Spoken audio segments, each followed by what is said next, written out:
Nessa quarta-feira eu tenho o prazer de receber aqui no estúdio da TVCI, aqui no Bom Dia Litoral, doutor Maurício Vitor, ele que entende tudo e mais um pouco sobre direito do consumidor.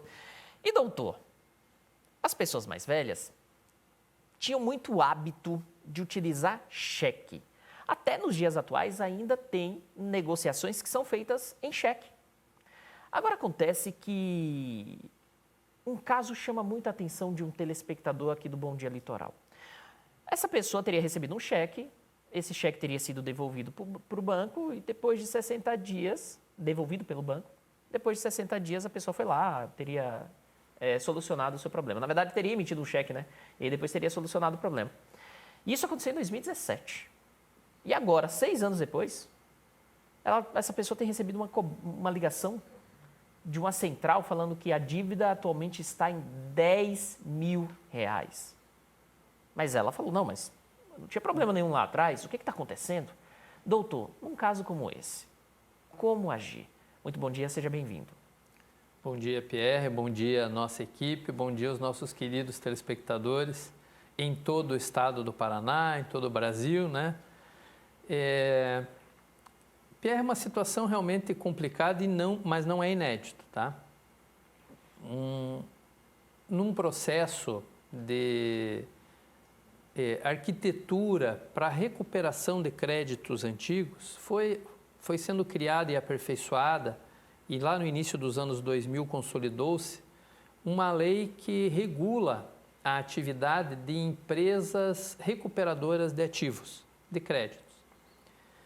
E em razão do mercado bancário ter sofrido grandes modificações, solavancos, de um banco comprar outro, de um banco sair do mercado, algumas dessas contas, e pode ser o caso desse nosso telespectador, o banco, antes de ser liquidado, passa os créditos que eventualmente possua, as situações que possua, a uma recuperadora de ativos.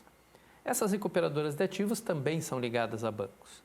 Às vezes o filtro no repassar esse ativo não é bem feito e no receber também não. O que eu quero dizer com isso? É que pode ter restado lá uma má anotação de toda essa transação, o cliente passou um cheque, o cheque acabou devolvido por falta de fundos, mas ele foi lá, recuperou o cheque, apresentou à instituição bancária, houve baixa no Banco Central, que é o organismo que faz a anotação de uma negativação eventualmente, houve baixa, mas nos registros internos do banco, aquilo acabou mantido como um crédito. Então foi para uma recuperadora de ativos.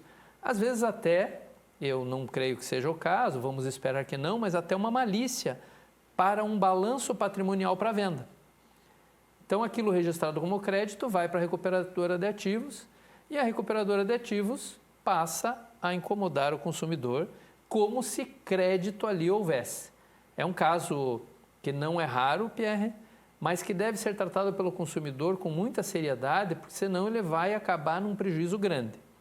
Sugiro fazer registro dessas ligações, né? Exigir desta empresa que faz a cobrança toda a documentação referente ao débito, desde a origem, ou quem ensejou esse débito, e, após receber tudo isso, explicar qual eu não tenho débito. Se vocês insistirem em cobrar, eu terei que tomar outras providências e aí a gente sabe os caminhos que esse consumidor deve seguir. E doutor, ainda falando sobre essa situação envolvendo transação entre partes, pagamento principalmente, né? É muito comum nos dias atuais as pessoas pagarem as contas através do próprio aplicativo daquela fornecedora de serviço. Então, uma operadora de telefonia tem lá o seu aplicativo, a pessoa tem lá o seu acesso, paga a conta por ali. Às vezes também paga pela conta que recebe no e-mail. E tudo ok, inclusive a conta que recebe da própria operadora. Acontece que às vezes não tem a baixa no sistema, principalmente do aplicativo. Inclusive tem sido muito comum de uma grande operadora aqui do país, a pessoa pagar, aparecer lá no aplicativo que não pagou, a pessoa liga para a operadora e a teleatendente fala, não, está tudo certo aqui no sistema, pode ignorar o aplicativo. Mas no aplicativo aparece lá que não foi pago. Acontece que muitos acabam pagando de novo a mesma conta porque não sabem, ou até mesmo esquecem que já pagou aquela conta. Foram ludibriados pelo aplicativo. Nesse caso, como agir?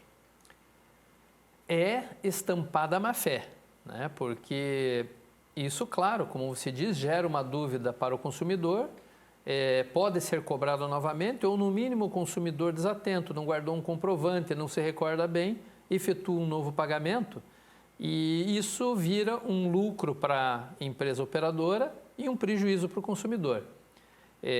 O primeiro ponto aí é fazer o registro, né? E preferencialmente, Pierre, fazer por aquelas plataformas que a gente costuma mencionar aqui. reclameaqui.com.br, consumidor.gov.br e nos PROCONs. Onde você tiver a possibilidade de fazer a reclamação presencialmente, faça também. Mas não deixe de fazer os outros registros. Por quê? Porque aí as entidades de defesa do consumidor, inclusive o Ministério Público, terão a oportunidade de mover até uma ação coletiva contra a empresa, porque ela está agindo de má fé. Ela já sabe do problema, ela pode e deve corrigi-lo, mas não corrige porque, em tese, não causa grandes danos, mas na prática resulta em grandes benefícios para a empresa. Então, isso precisa ser muito bem anotado e o consumidor precisa sim reclamar. Não deixe para lá. Você deixa para lá, você deixa que as empresas se beneficiem, muitas vezes até de uma má-fé. E aí, doutor, é sempre importante procurar os órgãos que auxiliam e muito o consumidor e também sites de reclamações, né? Porque através dessas plataformas o consumidor pode ter o seu problema resolvido, pode ter mesmo até o dinheiro devolvido e se não tiver o problema solucionado, ele pode utilizar inclusive durante esse processo movido contra a empresa, né? Exatamente. Além dele permitir aos órgãos de proteção ao crédito, de proteção ao consumidor, tomar uma atitude contra um ato ilegal, né? E às vezes até buscar uma indenização coletiva, uma cobrança, nesse caso até de quem pagou novamente, ressarcimento em dobro, fora outros danos que possam ter causado. Na pior das hipóteses, se isso não ocorrer, o consumidor já tem documentada aquela reclamação e ele mesmo pode individualmente proceder a uma reclamação que resulta numa ação indenizatória, que pode ressarcir ele um dano material, que foi o pagamento em duplicidade de uma conta, e até um dano moral no caso de uma anotação indevida e que isso cause ao consumidor um constrangimento, um abalo, um dano perante o mercado de crédito que a ele seja imposto e ele daí passa a ter o direito a receber uma restituição de uma indenização pelo abalo moral. E, doutor, quem tiver interesse em saber mais dos seus direitos e deveres, além de acompanhar o quadro Direito do Consumidor toda quarta-feira aqui no Bom Dia Litoral, como essa pessoa pode ficar por dentro do que ela deve fazer, de como ela deve agir, também lembrando que ela tem deveres quando ela tem essa relação comercial. Qual o caminho ideal para isso? Nós temos na legislação do Código de Defesa do Consumidor a obrigatoriedade de qualquer prestador de serviço ou estabelecimento comercial de ter no seu estabelecimento o Código de Defesa do Consumidor. Vai lá para você que tem interesse a Lei 8.078/90. Você pode se habilitar no entendimento do direito do consumidor lendo a lei, mas eu aconselho também a acompanhar as páginas do consumidor.gov.br, do Ministério da Justiça, do reclameaqui.com.br, que traz bastante informações, em especial relativo à credibilidade de empresas, atuação de empresas, para você se prevenir. E, o mais importante, os PROCONs. Os PROCONs elaboram cartilhas, avisos, informes que auxiliam e protegem o consumidor no mercado de consumo. Lembrando, né, Pierre, que não é só direito, você também tem deveres. Então é importante você também se assenhorar de quais são os seus deveres para quando você tiver alguma reclamação em relação aos seus direitos, você poder exercê-la com a maior eficácia possível. Doutor, muito obrigado pela participação, um abraço, até a próxima semana.